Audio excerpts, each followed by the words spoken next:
Yo, what's up everybody? Coach Staten here, back with a video about the 3 most common load forms, plus a bonus.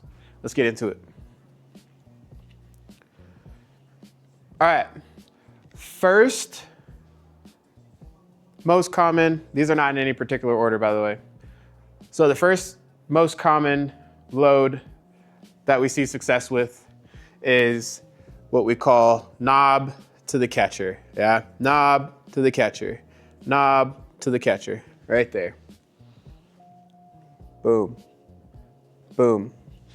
This is a slight tilt with the bottom hand, yeah? Not a push this way. This is a different type of load that results most of the time into casting. This keeps you in, here, nice and whippy. That's what we want. We want to be whippy with that bat, yeah? Okay. Second most common load. I call it the Scap load, the Mookie Betts load, however you want to say it. Scap load's most popular, but the first time I ever saw it was about like 3-4 years ago, maybe 5 years ago, when Mookie Betts was doing it.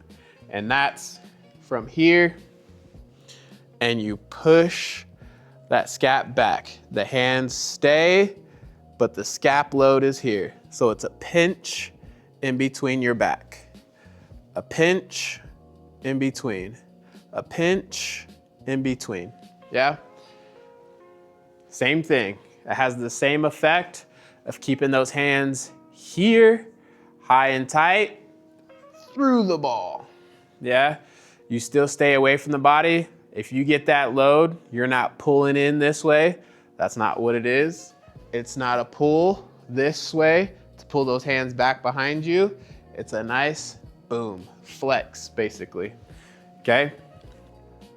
Third most common method is probably the most advanced, I would say, and it's a straight hip load or a hip hinge, yeah? Let me move back so you can see that a little bit better.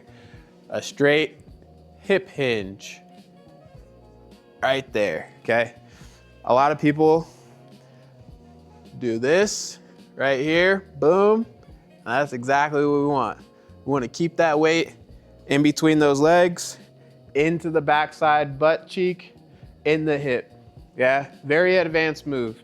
If not taught properly, can be detrimental to your swing, I believe.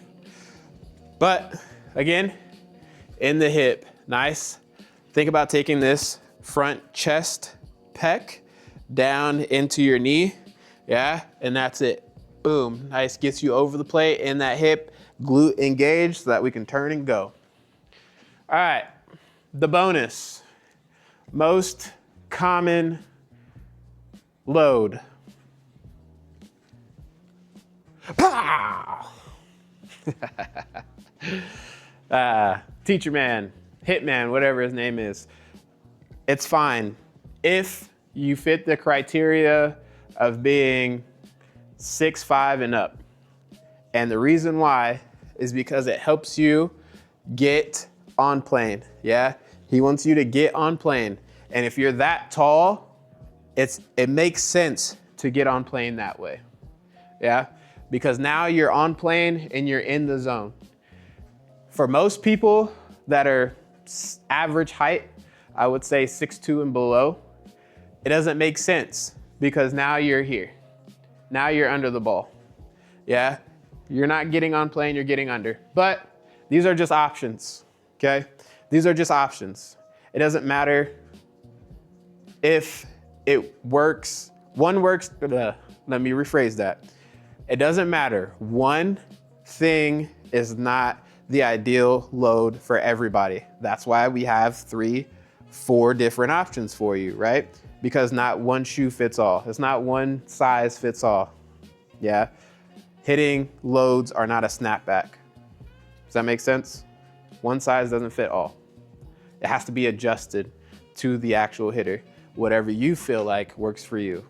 Get in the lab, work on it, test it, see what works, get the results. Coach Staten, out.